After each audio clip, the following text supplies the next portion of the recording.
Some achievements are the amalgamation of hundreds of hours of suffering. Roll credits. Some achievements are easier than your dad after one drink. And some achievements are incredibly difficult to explain to people who look at your Xbox profile. Look, 2015 was a very different and a very confusing time in my life, okay? Just leave me alone. But there aren't many I would classify as offensive. But I believe I have found one that not only fits the offensive category, but is also pretty challenging too. This is the Token Experience, an achievement in South Park The Fractured Butthole for creating a black character.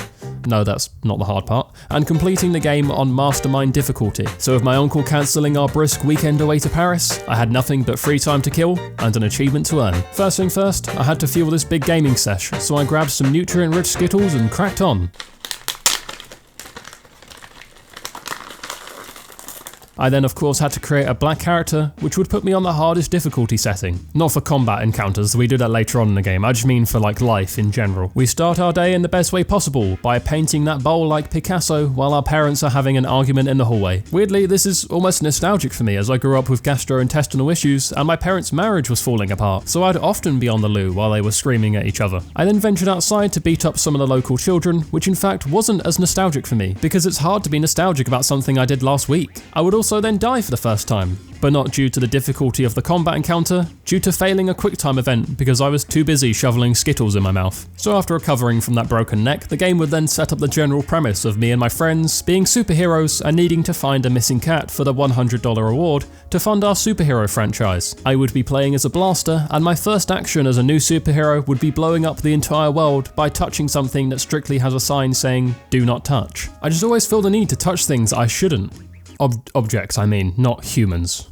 Obviously. My first few hours as a superhero were great. I took a selfie with the postman, committed a couple of home invasions because I needed crafting materials, and even watched Kyle's cousin break his femur by jumping off the bed. I even became a goth for a little bit, but stopped when I realised you had to unironically listen to Black Veil Brides and self-harm. I also found Morgan Freeman, who taught me how to make a burrito, which I already knew how to, but who's gonna say no to Morgan Freeman teaching them anything? This man could be giving out swimming lessons and I'd be there. What do you mean, why do I have 31 erectile dysfunction pills in my inventory?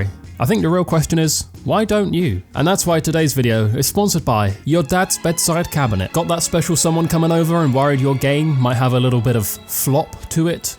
Don't worry, head over to your dad's bedside cabinet and look for the blue pill. If you get questioned on what you're doing, simply say, Voiy told me to.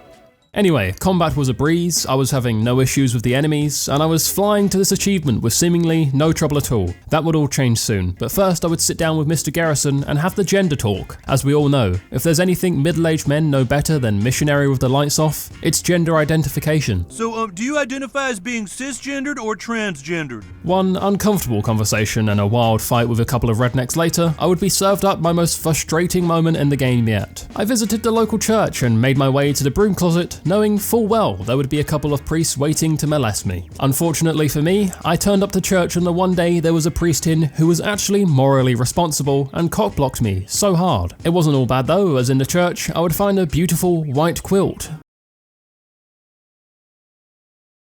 which is actually what I would wear for the rest of the game. After my disappointment in the church, I would head over to the local Raisins restaurant, where I would get into a combat encounter which was actually fairly challenging for the first time. However, during this fight, as we were fighting a lot of the Raisins girls, I would begin to feel uncomfortable, as I had already reached my limit of how many times it was morally acceptable to hit a child in a week. I would soon get over that though, as we wiped the floor with them, putting on a clinic in turn-based combat. As I was doing such a great job with the superhero stuff, Cartman gave me a class upgrade. I, of course, choose Cyborg, because who doesn't want to be part robot? With these body enhancements, you could achieve so many incredible things, but you probably still couldn't carry a game of Overwatch while you had a Genji on your team spamming I need healing while trying to 1v5 the entire enemy team every fight. I'd blast through the next few hours of the campaign with relative ease while fighting the other kids who also started their own superhero franchise called the Freedom Pals. It was kind of like Marvel versus DC, but this one was somewhat of a competition. I'd even have to give a full-grown man a lap dance at one point to get some information out of him, which seems extremely questionable. And that's coming from me, somebody who says questionable things for a living. I was just out here waiting for the game to get punishingly difficult. Was it the fight with the hookers? No. Was it during the fight with the passionate Italian chefs? No. Was it during the fight with the red wine drunk Randy? No, it was instead during our fight where we relapsed a 1-year sober Towley because being sober has never changed anyone's life for the better. You see, my dumbass didn't realise there was special objectives for this fight rather than just fighting, so I wasted a lot of time, consumables and brain power, as it was about 3 AM at this point. And from here on out, the game took a turn and suddenly went from a light-hearted turn-based RPG to Final Fantasy VII late game. Apart from that small section in the middle of the game where I worked for the police and only arrested black dudes who seemingly hadn't done anything wrong. Average day as an American cop, I guess. Next, it would be our Marvel versus DC. We would face down against the Freedom Pals in the basketball court, where we unfortunately didn't play any basketball, but instead fought Timmy, the most OP opponent I had come up against. You see, because he's severely disabled and can't move his limbs or form speech correctly, his power is controlling things with his mind. So he not only had his Freedom Pals helping him out, he would also mind control kindergartens to come over and slap us harder than a 1950s husband.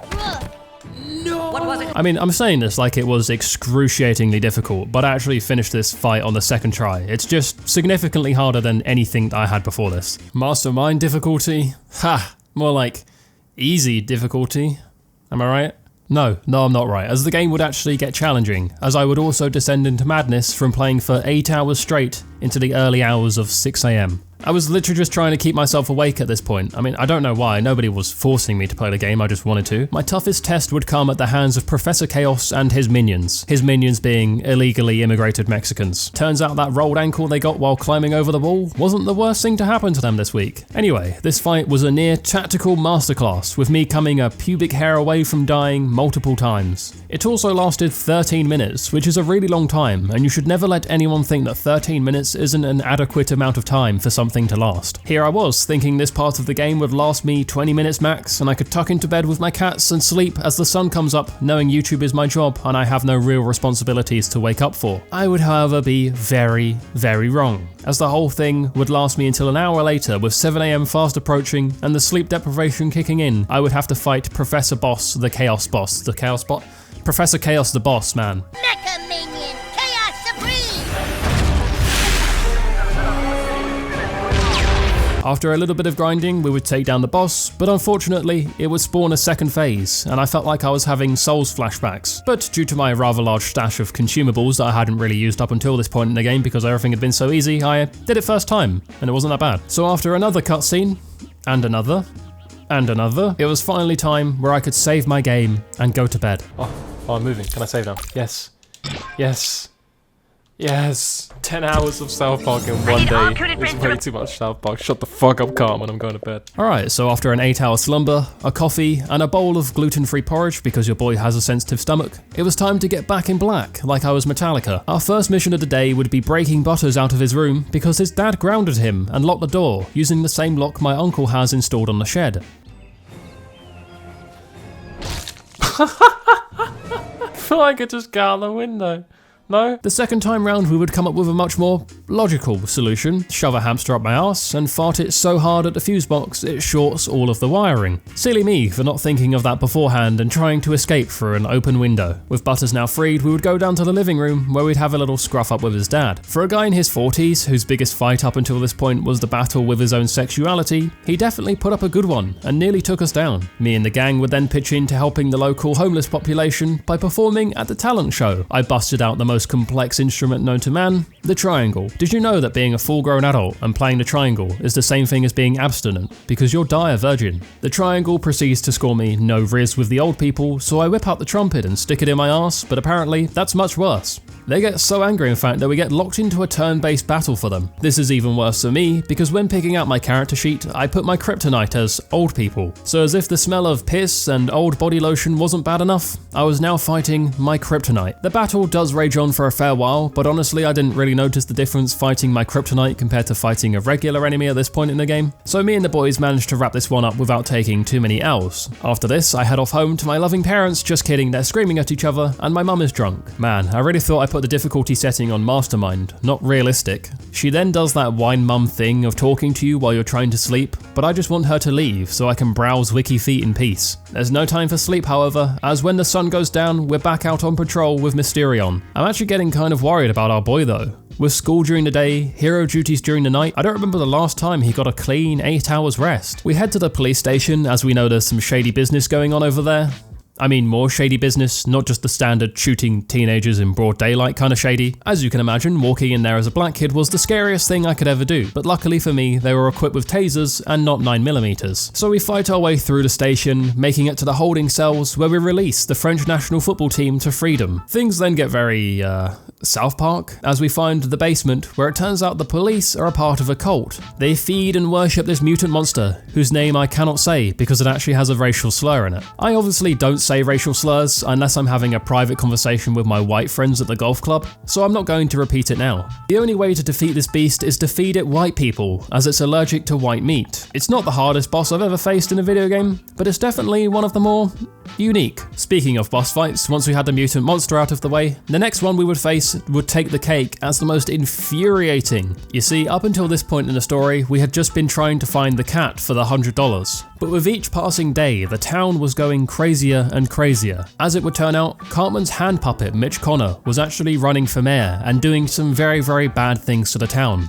like putting poisonous substances in their wine and cocaine. The people of the town, not realizing this, were voting for Mitch Connor to become mayor, but it was time for us, as sworn protectors of South Park, to take down Mitch Connor. So it wasn't actually that hard in a difficulty sense, but because Cartman is an annoying fat little shit, he kept making up his own rules during the fight, so it would cancel out my attacks, reverse damage that I did, and sometimes even just randomly give me damage or a status effect for no reason whatsoever. I'm really proud of myself though, because the George of a few years ago would have been breaking his controller at this point, but I've matured now, from a teenager into a real man who beats his girlfriend instead of his controllers. So after a long turn-based battle, we eventually take down Mitch Connor, but that would not be the end. The damage he did running for mayor has the entire town going crazy. This is literally what England looks like right now, after years of Tory leadership. To stop this madness, we would have to rip a fart so hard it takes us back in time so we can stop Mitch Connor from ever running for mayor. First though, we had to fight a mutant version of Carl's cousin that looks like your mother. I could have easily cut this part from the video as it has no relevance to the current story,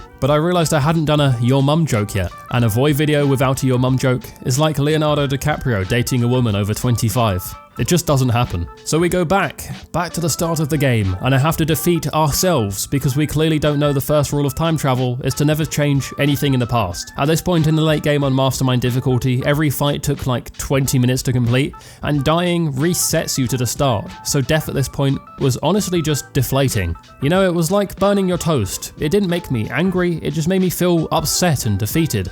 Alright, I'm taking a gamble here. He had 600 health. I think my ult does 700 damage. It says it does 490, but I've got add-ons on. Please! It did 490. It did 490. It did 490. I'm dead. No! So after finally defeating myself and all of our friends from the past, which no joke took me 40 minutes, I was able to move on to what really mattered here. Taking out Mitch Connor once and for all. However, this time round, instead of just possessing Cartman, he would also possess my freedom powers, meaning I would have the game bullshitting me on multiple characters. A fun way to design a fight, but ultimately one I beat a lot faster than the 40-minute marathon earlier. The combat here was actually really fun, and I did enjoy these long turn-based battles. It's a shame the game only really turns into this in the last few hours. I am somebody who really enjoys and can appreciate turn-based combat, as frustrating as it can be sometimes when you have to do a really long fight all over again, but it really surprised me how well they actually executed it. Like in a game where they could have just had simple beat-em-up controls, it really went for something different, and I think it really paid off. So we finally defeat Mitch Connor, we expose his evil plans to the entire town, proving why he shouldn't be mayor, and he says his bye-byes, finishing up the game and giving us the achievement, right? Woo! Wait, where's my achievement? Hello? Where's my achievement? Okay, post-credit scene. Post-credit scene, it's not over yet. My achievement is not lost. Okay, can I have my achievement now? Please. Xbox, I'm not messing about now. This looks like the real credits. Give me my achievement. Woo! There it is. The token experience. Create a black character and complete the game on Mastermind difficulty. It really wasn't that hard. I can officially say being black isn't that hard. If you want to see more achievement or platinum-based content, let me know in the comment section down below, as I would love to make more. This was so much fun. A big shout out to my motherload Voiy Bois and above, Björn, TheGamerTeg, and ZYFin. Thank you guys for your support.